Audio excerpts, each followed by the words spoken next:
Hello everyone. सो आज हम discuss करेंगे यूपीएससी स्टेट पीसीएस के लिए सेट नंबर 21। और जो बच्चे ईपीएफओ की तैयारी कर रहे हैं वो सारा क्लास देखेंगे ये वाला, ठीक है। और इस वीडियो को लेकर आ रहा हूँ मैं, मेरा नाम है डॉक्टर विपिन गोयल। आगे बढ़ते हैं। आगे बढ़ने से पहले आपको बता दूँ, आप मेरे डिफरेंट कोर्सेज परचेज कर सकते हैं स्टडी IQ ऐप के ऊपर, अगर आपने परचेज कर रखे हैं, और अपने दोस्तों को भी बता सकते हैं अगर आपको अच्छे लगते हैं। तो start with the first question. Question देखिए जी, क्या कहते हैं। इनमें से कौन सी कंट्री के अंदर जो है प्राइम मिनिस्टर मोदी ने स्टार्ट किया था Ramayana circuit on the May 11, 2018 को। 2018 के अंदर जो है ये प्रधानमंत्री मोदी ने कौन सी कंट्री के बीच में रामायणा सर्किट स्टार्ट किया था।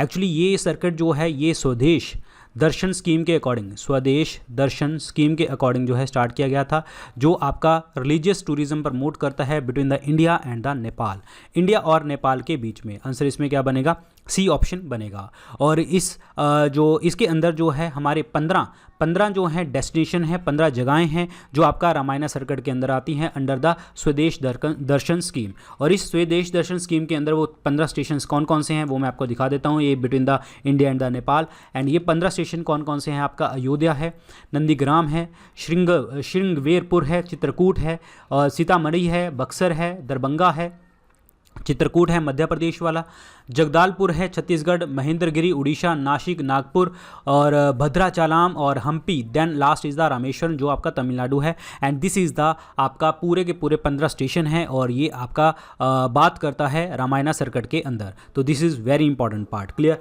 Very important part. आंसर इसमें Nepal is the correct answer. Purvanchal expressway जो उत्तर प्रदेश के अंदर है वो इनमें से कौन सी जगह पे ऊपर कौन से शहर को पास नहीं करता। तो देखिए जी, मैं आपको दिखा दूं, ये आपका ये है 6 लेन जो है आपका पूर्वांचल पार्ट है, 6 लेन है ये। और ये जो है आपका स्टार्ट होता है लखनऊ से, ठीक है। लखनऊ सुल्तानपुर रोड से स्टार्ट होता है और ये यूपी बिहार के बॉर्डर तक जो है चला जाता है, जिसके अंदर बहुत सारे जो है आपके शहर जुड़ते हैं, जैसे कि फॉर एग्जांपल आपका अमेठी हो गया, सुल्तानपुर हो गया, और उसके बाद फैज़ाबाद हो गया, अम्बेडकर नगर हो गया, आजमगढ़ हो गया, माऊ हो गया, गाज़ीपुर हो गया। तो ये सारी जो जगहें हैं जुड़ती हैं। और इस एक्सप्रेस वे को जो है रीज़न क्या है, यूपी के ईस्टर्न पार्ट को डेवलप करना, तभी इसको पूर्वांचल एक्सप्रेस वे प्रोजेक्ट इसको कहते हैं। और ये जो है आपका एंडलेस रोड है प्रोग्रेस के लिए। 348 किलोमीटर का जो है ये सफ़र है between the Lucknow and the Ballia, जो गांव तक ये कवर करेगा। 6 लेन हाईवे प्रोजेक्ट है जो आपका पूरा का पूरा कंट्रोल आपका टोटल एक्सेस करेगा। और ये जो है इसमें गाड़ियों को निकलने के लिए, एनिमल्स को निकलने के लिए अंडरपासेस भी बनाए गए हैं। और जो है मतलब ये एक्सपेंड किया जाएगा, 8 लेन्स के अंदर भी एक्सपेंड किया जाएगा। और ये यहाँ पे लिखा हुआ है ग्रीन फील्ड। ग्रीन फील्ड का मतलब क्या होता है, जब आपको गवर्नमेंट जो है कोई भी नया प्रोजेक्ट लगाती है बिल्कुल स्क्रैच से, जब न्यू स्क्रैच से लगाती है तो that is called green field. और इसमें डिस्ट्रिक्ट्स देखो जी, लखनऊ, बाराबंकी, अमेठी, फैज़ाबाद, सुल्तानपुर, अम्बेडकर नगर, आजमगढ़, माऊ, गाज़ीपुर और बलिया, ये आपके जो डिस्ट्रिक्ट हैं ये आपके कनेक्टेड हैं यहाँ पे। और इसके जो कनेक्टिविटी है ये आपकी जो है 6 लेन प्रोजेक्ट है। ये आपका पूर्वांचल एक्सप्रेस वे है, इसको पहले जो है समाजवादी पूर्वांचल एक्सप्रेस वे कहते थे। और ये जो है एक्सप्रेस वे है गाज़ीपुर टाउन और जो है कैपिटल लखनऊ से कनेक्ट होता है आजमगढ़ अयोध्या के बाद। और इसके अलावा भी जो है उत्तर प्रदेश के बहुत सारे एक्सप्रेस वे हैं। और इस चीज़ को डेवलप कौन कर रहा है, आपका उपेदा। What is UPEIDA, this is the Uttar Pradesh expressway industrial development authority जो है इसको आपका जो है I mean to say develop कर रहा है। तो this is very important part, clear, very very important part. और इसको फर्दर जो है अगर हम देखें, फर्दर जो है इसको आगरा और दिल्ली तक जो है लेके जाने का भी काम यहाँ पे किया जा रहा है। और इसको कौन करेगा, यहाँ पे जो है आपका लखनऊ आगरा एक्सप्रेसवे है, यहाँ पे आपका यमुना एक्सप्रेसवे है, तो ये आपको कनेक्ट करेंगे। देखिए जी, eastern peripheral expressway to connect the Delhi with the Yamuna expressway from the greater Noida to Agra. और यहाँ पे आगरा का आउटर रिंग रोड है जो आपका यमुना एक्सप्रेसवे आगरा लखनऊ एक्सप्रेसवे को कनेक्ट कर रहा है। आगरा लखनऊ एक्सप्रेसवे जो आपका नेशनल जो है आपकी अथॉरिटी ऑफ इंडिया ने, national housing authority of India ने जो है इसको डेवलप किया है between the Lucknow to the Ghazipur. So this is very important part, ये आपको याद रखने हैं। तो ये किस किस चीज़ को कनेक्ट करता है और किस चीज़ को कनेक्ट नहीं करता, ये पूछ रहा है यहाँ पे।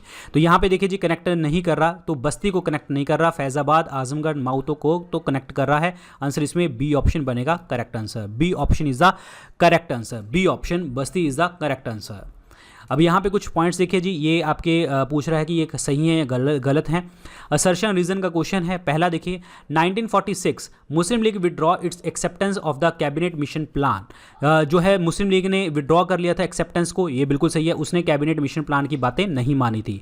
उसका रीजन क्या है? Muslim League join the interim government formed in the 1946, ये भी आपका पॉइंट सही है, बट इसका ये रीजन नहीं है।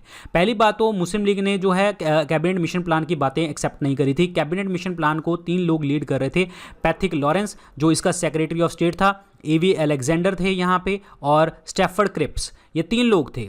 स्टैफर्ड क्रिप्स, ये 3 लोग आए थे, और जो आपका पैथिक लॉरेंस है ये आपका सेक्रेटरी ऑफ स्टेट था जो कैबिनेट मिशन प्लान को लीड कर रहा था।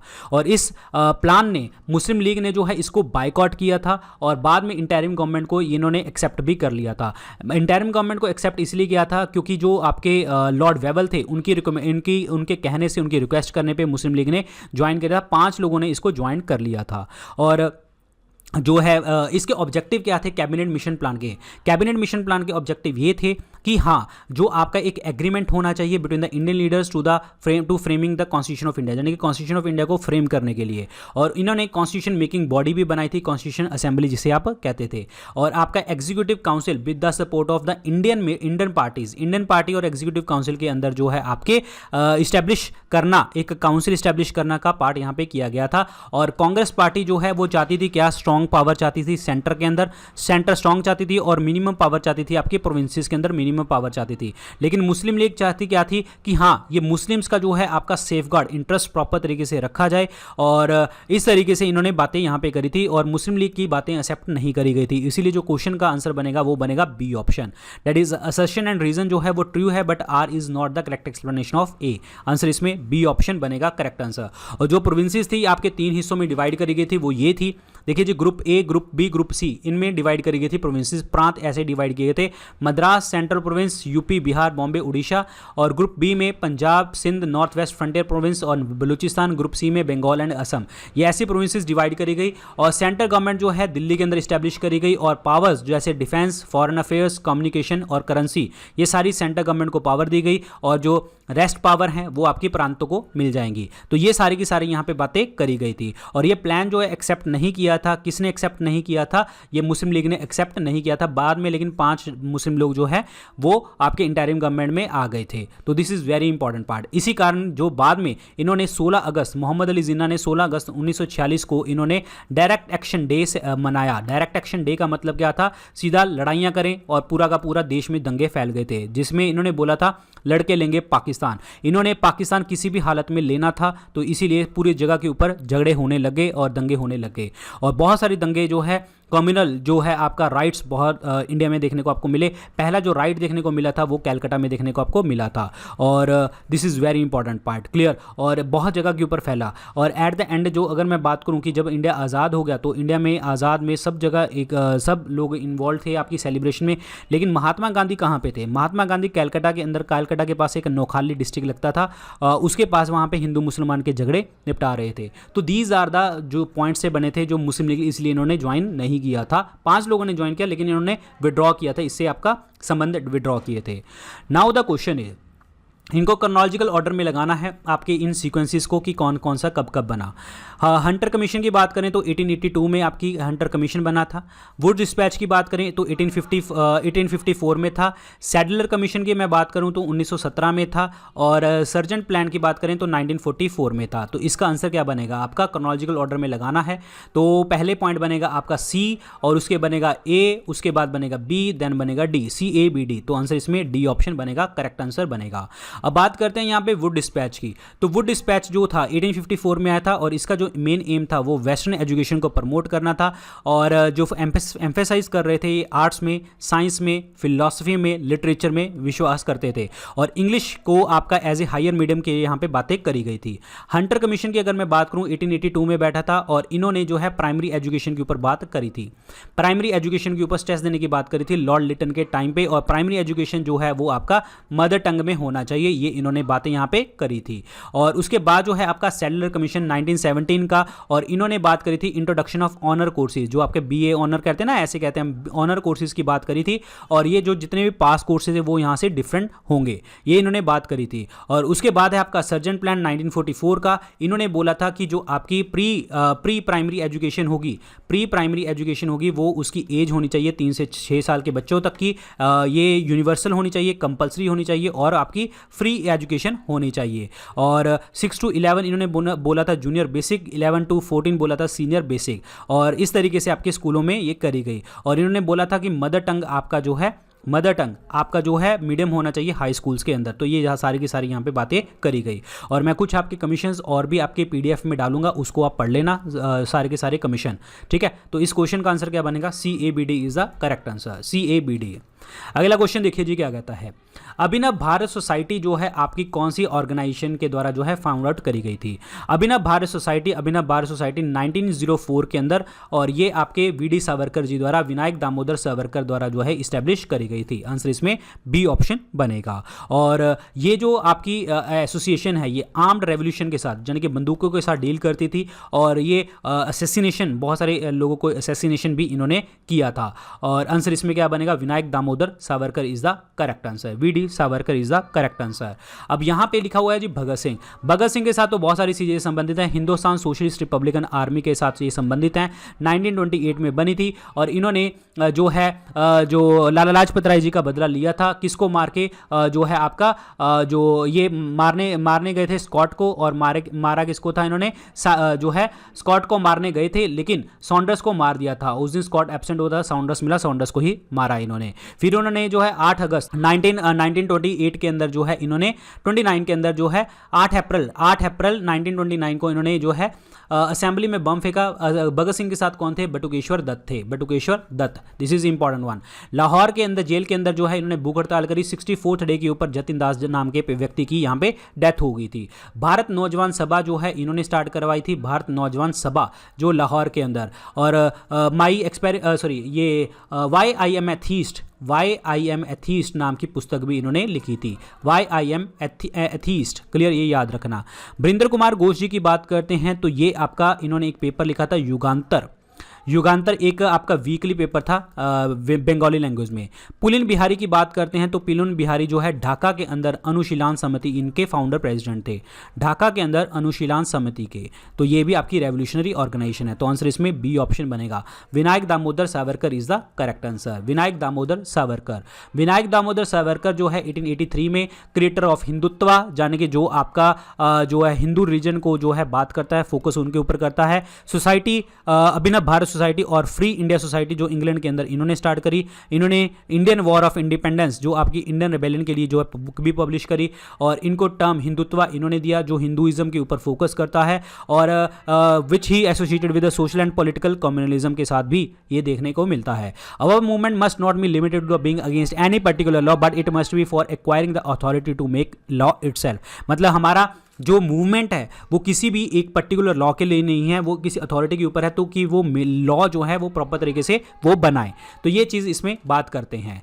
अब अगला क्वेश्चन देखिए जी, इनमें से जो कौन से पेयर है वो करेक्टली मैच नहीं करते, ये आपका क्वेश्चन है। संथा रिवोल्ट की बात करें 1855 में था, कोल की बात करें 1831 में था, खासी की बात करते हैं 1829 में था, अहम रिवोल्ट की बात करते हैं तो 1855 में ना होकर ये 1828 में था। तो इस क्वेश्चन का आंसर क्या बनेगा आपका, डी ऑप्शन बनेगा, अहम is the correct answer, D option is the correct answer. अब ये अहम रिवोल्ट जो था ये आपका कब देखने को मिला था, फर्स्ट एंग्लो बर्मीज वॉर के टाइम पे देखने को आपको मिला था, फर्स्ट एंग्लो बर्मीज वॉर के टाइम पे, क्लियर, 1828 में। और ये जो मूवमेंट के लीडर कौन थे, दैट इज कॉल्ड गोमधार कॉन्वर जो है इनके लीडर थे। और इनका जो रिवोल्ट था, रिवोल्ट जो सप्रेस किसने किया था, ब्रिटिश मिलिट्री ने सप्रेस किया था। संथल रिवोल्ट की बात करें 1856 में देखने को मिला था, और इसमें संथल पीपल थे जो आपके 4 मुर्मू ब्रदर्स थे, 4 मुर्मू ब्रदर्स जिसे हम क्या कहते हैं, सिंधु कानू, चंद, भैरव, ये लोगों ने जो है इसको लीड किया था, चंद भैरव इन्होंने लीड किया था संथल रिवोल्ट को। और ये कहाँ पे किया था? झारखंड में। झारखंड में, छोटा नागपुर प्लेटू के टाइम पे, मतलब झारखंड में किया था, बस ये याद रखना। कोल की बात करते हैं तो कोल जो है एक ट्राइबल पीपल है, छोटा नागपुर प्लेटू के जो आपका पार्ट है बंगाल प्रेसिडेंसी का, वहाँ पे स्टार्ट किया था। और इसको स्टार्ट किया था बुद्धू भगत और जोआ भगत, जोआ भगत। और उसके बाद जो है आपका मादारा महातो, ये इन्होंने स्टार्ट किया था। This is very important part, clear. खासी की बात करते हैं तो खासी जो स्टार्ट किया था, ये किया था तीरथ सिंह संयम ने, यह है इसको स्टार्ट किया था, तीरथ सिंह संयम ने स्टार्ट किया था। और खासी पार्ट के पास जो आपका गैरो खासी जयंतिया जो मेघालय में है, वहाँ पे स्टार्ट किया था। तो आंसर इसमें D option is the correct answer, D option. National growth of population जो है ये किसके बारे में बात करता है? नेशनल ग्रोथ ऑफ पॉपुलेशन, देखिए मैं आपको एक चीज़ बताना चाहूँगा कि जो आपका रेट ऑफ नेचुरल इंक्रीज होता है वही आपका नेचुरल ग्रोथ होता है। और नेचुरल ग्रोथ जो होता है crude birth rate minus crude death rate को अगर हम बराबर करते हैं तो ये आपका आता है rate of natural increase. Rate of natural increase का मतलब क्या हो गया कि आपका population, rate of natural increase का मतलब क्या आ गया? नेचुरल ग्रोथ ऑफ पॉपुलेशन के ऊपर बात कर देता है। तो इस क्वेश्चन का जो आंसर बनेगा वो बनेगा crude birth rate and crude death rate. तो इसका मतलब A and B is the correct answer. अब मैं आपको और चीज़ बताना चाहूँगा इसके अंदर कि देखिए जी, जो आपका नेचुरल ग्रोथ ऑफ पॉपुलेशन होता है वो आपका सिर्फ और सिर्फ बर्थ रेट और क्रूड डेथ रेट के ऊपर बात करता है, जो नेचुरल होता है। अगर हम पॉपुलेशन की बात करें तो वहाँ पे तो इमिग्रेशन सब कुछ आता है, लेकिन नेचुरल पॉपुलेशन ग्रोथ की बात करते हैं तो ये दोनों चीज़ें इसमें डील करी जाती हैं। क्रूड बर्थ रेट जो होता है वो ये होता है कि नंबर ऑफ लाइव बर्थ, जो लाइव बच्चे पैदा हुए हैं पर थाउजेंड ऑफ द पॉपुलेशन, इसमें आपको देखने को मिलते हैं। तो डेथ रेट भी सेम ही है, तो कि नंबर ऑफ मोर्टेलिटी और द डेथ जो आपका पर 1000 पीपल जो हुई हैं आपकी, वो आपकी क्रूड डेथ रेट में होती हैं। और ये होती हैं दोनों चीज़ें। माइग्रेशन और मैरिजेस जो है डील नहीं करती इसमें से, तो इसीलिए आंसर इसमें क्या बनेगा? डी ऑप्शन बनेगा। A and B is the correct answer. और ये डिटर्मिनेशन नहीं होती आपके, माइग्रेशन और marriages are not the part of the natural growth of population का। आंसर इसमें क्या बनेगा? डी ऑप्शन बनेगा, करेक्ट आंसर बनेगा डी ऑप्शन। बाकी यहाँ पे देखो जी, पॉपुलेशन ग्रोथ को कौन से फैक्टर प्रमोट करते हैं कि कहाँ पे आपकी पॉपुलेशन बढ़ने के चांसेस होते हैं और कहाँ पे पॉपुलेशन बढ़ सकती है। जहाँ पे आपका एजुकेशन होगी, फीमेल लेबर मार्केट पार्टिसिपेशन होगी, कल्चरल एटीट्यूड और फैमिली साइज का मैटर करेगा, नेट माइग्रेशन, हेल्थ केयर ज़्यादा होगी, गवर्नमेंट की पॉलिसीज अच्छी होंगी, सोशल नॉर्म्स लगेंगे, आपका contraception, stability of society, economic growth, cost of education, ये आपके जो है फैक्टर्स इन्फ्लुएंस करते हैं पॉपुलेशन ग्रोथ को। तो this is very important part. अगला क्वेश्चन देखिए जी क्या कहता है। एचडी इंडेक्स जो है ये पहली बार डेवलप किसने किया था? एचडी इंडेक्स के बारे में बताया था महबूबुल हक ने। महबूबुल हक जो है पाकिस्तान के इकोनॉमिस्ट हैं, बाकी थोड़ा बहुत जो साथ दिया था अमर्त्य सेन जी ने दिया था, लेकिन मेन पर्सन वॉज महबूबुल हक जो पाकिस्तान के चीफ इकोनॉमिस्ट थे। और इस चीज़ को तैयार कौन करता है? आईएमएफ तैयार करता है। आंसर इसमें बी ऑप्शन बनेगा, आईएमएफ तैयार करता है। और इसके अंदर जो है 3-4 फैक्टर्स की बात करते हैं। लाइफ एक्सपेक्टेंसी, जो आपके लाइफ एक्सपेक्टेंसी यानी कि हेल्थ की बात करते हैं।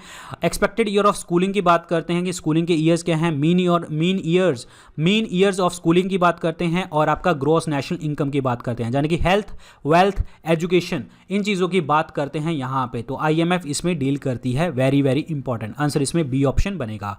आईएमएफ जो है एचडी इंडेक्स तो तैयार करती है, sorry it's not IMF, it's UNDP. Answer इसमें ए बनेगा, इट्स ए ऑप्शन, यूएनडीपी करेगा। ठीक है, तो UNDP is the correct answer. UNDP जो है इसके हेडक्वार्टर कहाँ पे है? न्यूयॉर्क के अंदर है। यूएनडीपी जो है एचडी इंडेक्स तो तैयार करती है। और इसके अलावा inequality adjusted human development index ये तैयार करती है। जेंडर डेवलपमेंट इंडेक्स ये तैयार करती है। जेंडर इनइक्वालिटी इंडेक्स भी आपका यूएनडीपी तैयार करता है।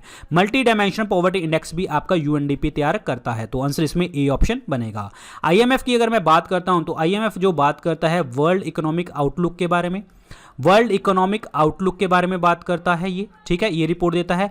Global financial stability report, global financial stability report जो है आपका कौन देता है? अगेन आईएमएफ देता है। This is important one. और यूनिसेफ की बात करते हैं, United Nation International Children's Emergency Fund, तो ये बात करता है वर्ल्ड चिल्ड्रंस रिपोर्ट के बारे में, वर्ल्ड चिल्ड्रंस रिपोर्ट के बारे में ये बात करता है।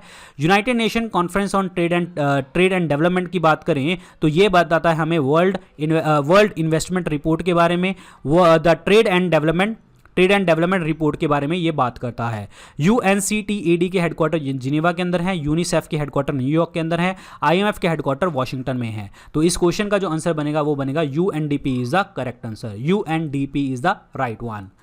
अगला क्वेश्चन देखिए, लार्जेस्ट रूरल एम्प्लॉयमेंट प्रोग्राम जो इंडिया के अंदर है वो कौन सा है? तो वो है आपका इसमें से Mahatma Gandhi national rural employment guarantee act. Answer इसमें ए ऑप्शन बनेगा। नरेगा जो आया था वो आया था 2005 में, और एक्ट 2005 में, और बाद में मनरेगा चेंज हुआ था 2009 में, जिसमें मिनिमम 100 डेज की हम एम्प्लॉयमेंट देने की बात करते हैं। सोशल सिक्योरिटी स्कीम है हमारे इंडिया के अंदर रूरल हाउस होल्ड के अंदर। तो आंसर इसमें ए ऑप्शन बनेगा, करेक्ट आंसर बनेगा। और ये ध्यान रखना, ये हमेशा अनस्किल्ड मैनुअल वर्कर्स को दी जाती है ये हेल्प। ट्राइसेम की बात करते हैं तो training of rural youth for self employment. Repeat कर रहा हूं, training of rural youth for self employment. ये जो बात करती है इसमें हम क्या कहते हैं, हम बेसिक टेक्निकल और एंटरप्रेन्योर स्किल जो है प्रोवाइड करते हैं, खास करके रूरल पीपल को, जो आपके 18 से 35 साल के बच्चे होते हैं जो इनकम जनरेटिंग एक्टिविटी में सेल्फ वेज एम्प्लॉयमेंट में डील करते हैं। इसमें हम ट्राइसेम में बात करते हैं। वर्क फॉर फूड प्रोग्राम की अगर हम बात करें तो ये 2004 में आया था, और इसको जो है मिनिस्ट्री ऑफ रूरल डेवलपमेंट में, रूरल डेवलपमेंट जो है इसको काम करती है। रूरल डेवलपमेंट जो आपका सेंट्रल गवर्नमेंट है, आपकी सेंट्रल गवर्नमेंट ने स्टार्ट किया था 2004 में, जिसके अंदर जो है 150 जो आपके बैकवर्ड डिस्ट्रिक्ट है देश के, बैकवर्ड डिस्ट्रिक्ट जो है देश के, उसके बारे में बात करेगी, बैकवर्ड डिस्ट्रिक्ट के बारे में। और जिसका जो एम होगा वो होगा वेज एम्प्लॉयमेंट प्रोवाइड करना। वेज एम्प्लॉयमेंट प्रोवाइड करना इसका जो है मेन ऑब्जेक्टिव देखने को आपको मिलेगा, जिसमें आपका प्रोग्राम होगा जिसमें इंडियन पुअर जो होंगे वो अनस्किल्ड जो लेबर होगी, वर्कर होंगे, उनको प्रॉपर तरीके से जो है एम्प्लॉयमेंट देना, ये वर्क फॉर फूड प्रोग्राम देखने को मिलेगा। और उसके बाद है skill development programme. Skill development में मेरे दिमाग में आता है प्रधानमंत्री कौशल विकास योजना, जो 2015 में स्टार्ट करी गई थी, जिसके अंदर जो है आपका ट्रेनिंग प्रोवाइड करी जाएगी यूथ को, जो आपके जिससे है बेटर पैडागोगी मतलब अच्छे से ट्रेन कर सकें, ट्रेंड इंस्ट्रक्टर के साथ जो है बात करें। और इसमें ट्रेनिंग में आपकी सॉफ्ट स्किल होगी, आपकी पर्सनल ग्रूमिंग होगी, बिहेवियरल चेंज, ये प्रोग्राम देखने को आपको मिलेगा। और इसको मिनिस्ट्री कौन संभालती है? Ministry of skill development and entrepreneurship वाली जो मिनिस्ट्री है इसको संभालती है। और किसके through? National skill development corporation के थ्रू इसको संभाला जाता है। और इसमें 24 लाख यूथ जो है कवर किया जाएगा, और आपके प्रॉपर तरीके से जो है उनको स्किल पैदा करने की बात करी जाएगी। तो इस क्वेश्चन का जो आंसर बनेगा MG NREGA is the correct answer. MG NREGA, clear. Mahatma Gandhi national rural employment guarantee act. अगला क्वेश्चन देखिए, लॉरेंस कर्व जो है इसमें से कौन सा जो है पार्ट देखने को मिलता है? देखिए मैंने आपको 3 प्रोजेक्ट बताए थे, 3 कर्व्स बताई थी। लॉरेंस कर्व की बात करी थी मैंने, एक कुजनेट कर्व की बात करी थी आपसे, और एक आपको मैंने बताया था गिनीज कॉफिशिएंट।